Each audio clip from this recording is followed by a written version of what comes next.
Տիկին Վանասյան,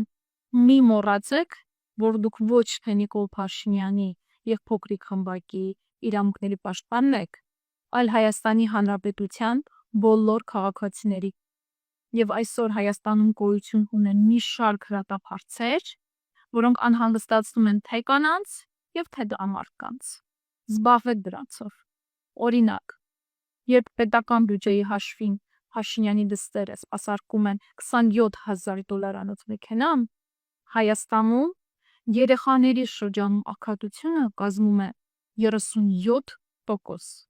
Եվ դուք լուռ եք։ Դուք լուռ եք, երբ Հայաստանում գոյություն ունի կին քաղբանտարկյալ։ Դուք լուռ եք,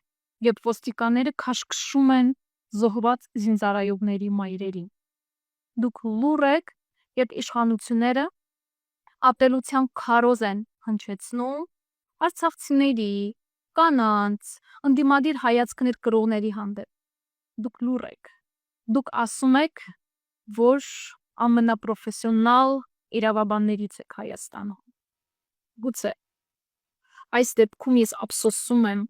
որ դուք ձեր գիտելիքները և հմտությունները ծառայեցնում եք ոչ թե Հայաստանի Հանրապետության քաղաքացիների իրավունքների պաշտպանությանը, այլ կատարելով հրամաններ վերածվում եք մարդու իրավունքները խախտող քաղաքակիրթ։